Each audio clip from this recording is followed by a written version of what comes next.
Hello and very good morning to all of you. आपका स्वागत है आज की करंट अफेयर क्लास में। आज की करंट अफेयर क्लास में हम तीन इंपॉर्टेंट टॉपिक को डिस्कस करने वाले हैं। आज जो हमारा पहला टॉपिक है वह वास्तव में अपने आप में ही बहुत ज्यादा इंपॉर्टेंट है। दरअसल आज हम बात करने वाले पंजाब सरकार के द्वारा पारित किए गए विधेयकों के बारे में। पंजाब सरकार ने क्या किया है कि केंद्र के जो किसान विधेयक थे उनके खिलाफ जाकर के एक प्रस्ताव और 4 विधेयक अपनी विधानसभा में पास कर लिया है और अपने राज्य के अंदर उन व्यवस्था को मानने से, उन अधिनियमों को मानने से पूरी तरह से इनकार कर दिया है। तो आज की क्लास में हमारा पहला टॉपिक यही रहेगा और यह बहुत ज़्यादा इंपॉर्टेंट भी है अपने आप में। तो चलिए, अगर आप भी जानना चाहते हैं इसके बारे में अच्छे से तो आप वीडियो के अंत तक बने रहिएगा। इसके बाद हमारा जो दूसरा टॉपिक है वह रहने वाला है राज्य महिला आयोग के ऊपर। उत्तराखंड ने अपने राज्य महिला आयोग में 3 महिला उपाध्यक्षों की नियुक्ति की है, तो उसको लेकर हम चर्चा करने वाले। उसके बाद हम अगली बात करेंगे और आखिरी बात करेंगे सिंगापुर को लेकर के। सिंगापुर ने अपना क्या किया है कि डेटाबेस के अंदर फेस रिकॉग्निशन को डाल दिया है, जो कहीं ना कहीं बहुत ज्यादा अहम माना जा रहा है और सिंगापुर ऐसा करने वाला पहला देश बन गया है। तो इसको भी हम जानेंगे। तो चलिए, बिना देर किए हम क्या करते हैं कि पहले जो हमारा टॉपिक है उसको समझ लेते हैं। हमारा पहला टॉपिक मैं बता चुका हूँ बहुत ज्यादा अपने आप में खास है। पहले टॉपिक को समझने के लिए काम करते हैं, पहले थोड़ा सा हम चलते हैं फ्लैशबैक में। पिछले महीने केंद्र सरकार ने क्या करा था, जब हमारा लोकसभा संसद का सत्र चल रहा था, संसद के सत्र में केंद्र सरकार ने 3 किसान विधेयकों को पेश किया था और उन तीनों किसान विधेयकों को वहां पे पूर्ण सहमति के साथ वहां पारित भी कर दिया गया था, उनको मंजूरी मिल गई थी। लेकिन जिस समय से ही ये विधेयक लाए गए थे, उसका जब ये पारित हुए थे, उसके बाद ही कुछ विषयों को लेकर के कुछ जगहों पर विवाद बना हुआ था और पंजाब सरकार पूरी तरह से इसके विरोध में थी। केवल पंजाब सरकार ही नहीं, अगर हम पंजाब की स्थिति को लेकर के बात करें तो भाजपा का सबसे पुराना सहयोगी शिरोमणि अकाली दल ने भी उस समय इन विधेयकों के पारित होने की वजह से ही भाजपा से नाता भी तोड़ लिया था। और उस समय जो हरसिमरत कौर थी वह भाजपा की तरफ से संसदीय मंत्री थी, केंद्रीय मंत्री थी, लेकिन उन्होंने भी अपने पद से इस्तीफा दे दिया था। तो कहीं ना कहीं बहुत ही ज्यादा अलग स्थिति पंजाब में देखने को मिल रही थी। वहीं पंजाब में चाहे पक्ष हो चाहे विपक्ष हो, वह पूरी तरह से ही इन विधेयकों का विरोध कर रहा था। उसके बाद स्थिति भी कुछ नहीं सुधरी, किसान भी जमीन पर आ गए और उन्होंने धरना प्रदर्शन करने को देखने मिला। और लगातार तब से लेकर अब तक हम देखें तो पंजाब में लगातार प्रदर्शन चल रहे हैं, रेल रोकी जा रही है, जगह जगह पर धरने चल रहे हैं। पंजाब सरकार के साथ साथ वहां के किसान भी पूरी तरह से इन विधेयकों का विरोध कर रहे हैं और यह विरोध पूरे भारत में अपने आप ही विरला है। विरला क्यों है? क्योंकि पूरे भारत में कहीं भी इस प्रकार की कोई घटना देखने को नहीं मिल रही है और ना ही सुर्खियां बटोरी गई हैं किसी और राज्य के द्वारा। लेकिन पंजाब ने अपने आप को लेकर के खास आकर्षण इस पूरी स्थिति में पैदा किया है, जिसकी वजह से यह सब अब देखने को मिला है।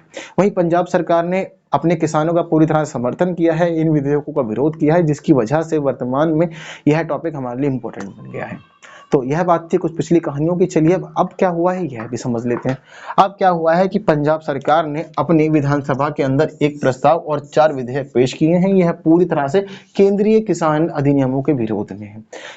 पंजाब शुरू से ही कभी पक्ष नहीं लिया है, पंजाब हमेशा से इनके विरोध में रहा है। तो ऐसी स्थिति में पंजाब सरकार ने क्या किया, पंजाब सरकार एक प्रस्ताव और 4 विधेयकों को लेकर के आई और उसके बाद यह वहां पारित हो गए। अब पारित होने वाली स्थिति बहुत ज्यादा अपने आप में अजीब है, शायद ऐसा कभी ही भारत के इतिहास में देखा गया होगा, वरना अमूमन ऐसा होता नहीं है।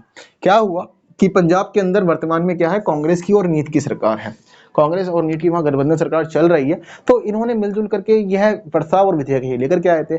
तो लेकिन यहाँ स्थिति क्या देखने को मिली, यहाँ पर जब यह विधेयक पेश किए गए तो कांग्रेस और नीत का समर्थन तो पूरी तरह से मिला ही, लेकिन विपक्षी दल शिरोमणि अकाली दल, आम आदमी पार्टी, इन्होंने भी पूरी तरह से इन विधेयकों का प्रस्ताव का समर्थन किया और यह पूरी तरह से पास हो गए। वहीं देखने वाली बात यह भी थी कि विधानसभा के अंदर 2 भाजपा सांसद उस समय अनुपस्थित रहे थे।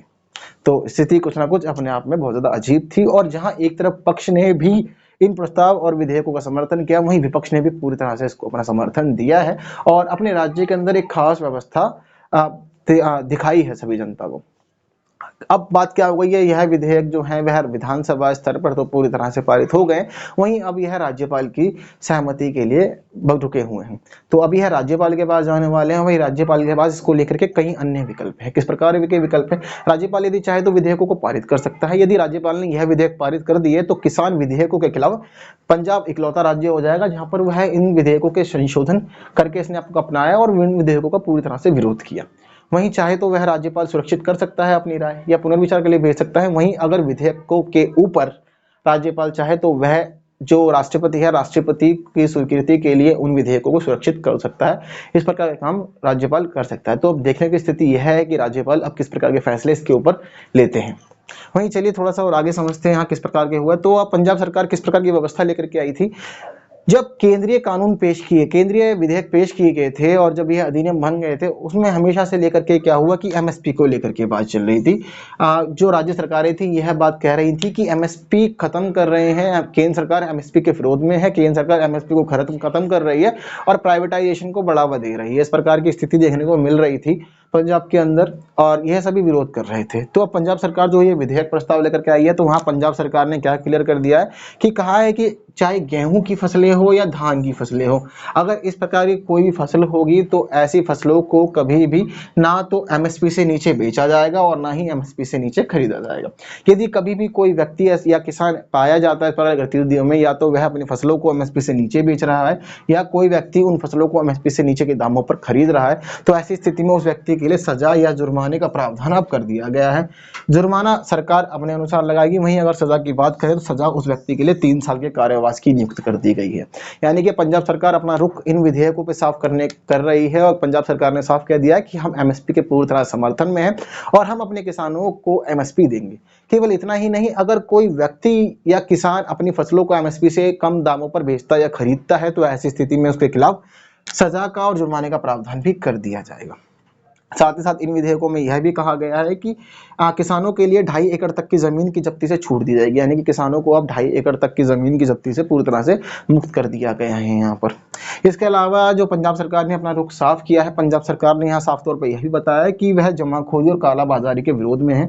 उन्होंने यह कह दिया है कि कोई भी किसान या कोई व्यक्ति किसी भी तरह की फसल की जमाखोरी करता हुआ या कालाबाजारी करता हुआ पाया गया तो उसके लिए सजा जुर्माने का प्रावधान किया गया है।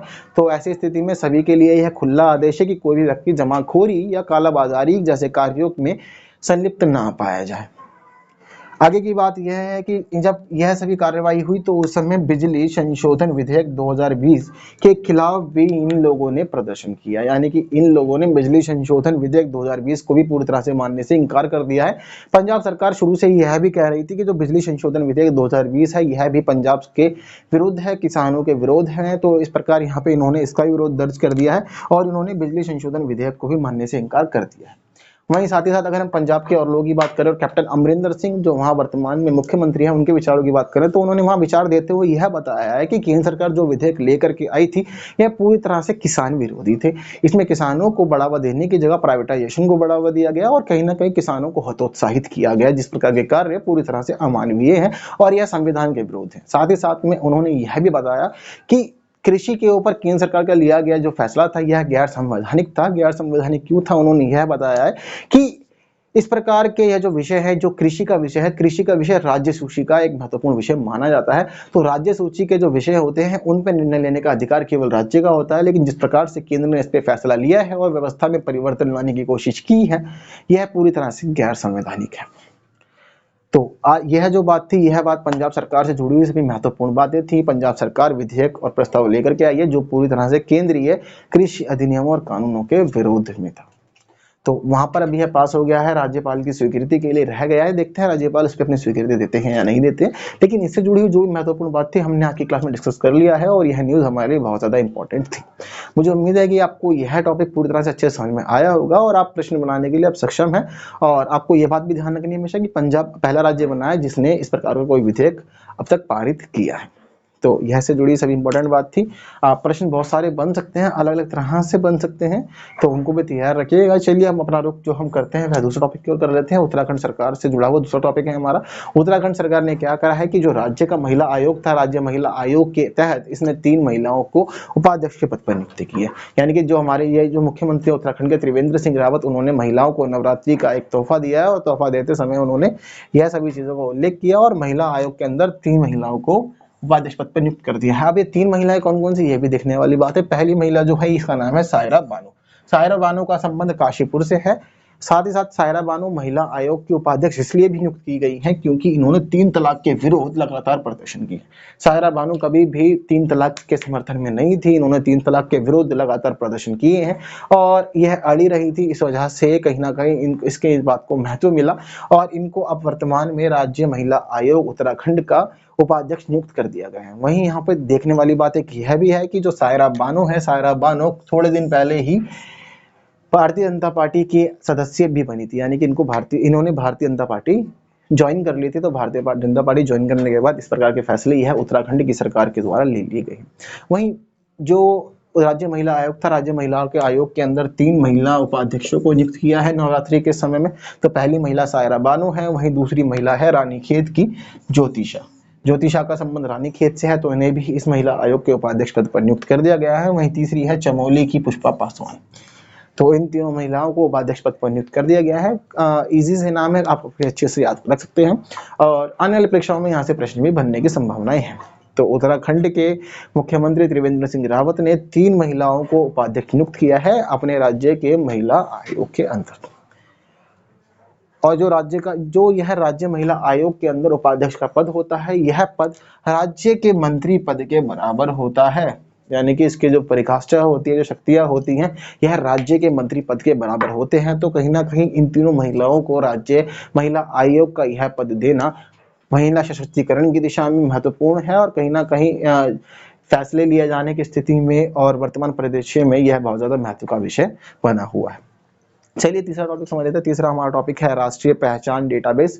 तो दरअसल क्या हुआ है कि सिंगापुर का जो राष्ट्रीय पहचान डेटाबेस था, उसमें अंदर सिंगापुर ने फेस रिकॉग्निशन को शामिल कर दिया गया। फेस रिकॉग्निशन से मुझे उम्मीद है कि शायद हम सभी लोग ही परिचित हैं। फेस रिकॉग्निशन का मतलब होता है साफ शब्दों में चेहरे से पहचान करना। तो सिंगापुर ने क्या किया है कि सिंगापुर ने अपने नेशनल आइडेंटिफिकेशन डेटाबेस के अंदर फेस रिकॉग्निशन शामिल कर दिया है और ऐसा करने की वजह से सिंगापुर दुनिया का पहला देश बन गया है जिसने अपने फेस रिकॉग्निशन के अंदर जिसने अपने नेशनल आइडेंटिटी डेटाबेस में फेस रिकॉग्निशन को शामिल कर दिया है। और इसका जो नाम है, इसका नाम क्या रखा है इन्होंने, इसका नाम रखा है सिंग पास फेस वेरिफिकेशन। तो सिंग का मतलब है सिंगापुर, पास फेस वेरिफिकेशन, इन्होंने इस प्रकार से इसका नाम रखा है। तो आप काफी अच्छे से इसको याद रख सकते हैं कि सिंगापुर पहला देश बना है जिसने अपने नेशनल आइडेंटिटी डेटाबेस के अंदर फेस रिकॉग्निशन को शामिल किया और इसका नाम रखा इन्होंने सिंग पास फेस वेरिफिकेशन। और अगर हम इसके अलावा थोड़ी सी और बात करें, यह तो खैर इससे जुड़ी महत्वपूर्ण बात थी और बात केवल इतनी सिंपल सी ही थी, कोई ज़्यादा खास बात इसमें थी नहीं। बात इतनी ही है कि सिंगापुर ने इस प्रकार का काम किया है। लेकिन एक खास बात और देखने को जो मिल रही है वह ये देखने को मिली है कि हाल ही में विश्व प्रतिस्पर्धा सूचकांक जारी हुआ था 2020 का। तो विश्व प्रतिस्पर्धा सूचकांक 2020 के अंदर सिंगापुर को पहला स्थान मिला है। यह न्यूज़ भी अपने आप में बहुत ज़्यादा इंपॉर्टेंट है। तो सिंगापुर को विश्व प्रतिस्पर्धा सूचकांक 2020 में पहला स्थान मिला है और यह जो विश्व प्रतिस्पर्धा सूचकांक होता है, यह institute of management and development world competition centre के द्वारा तैयार किया जाता है।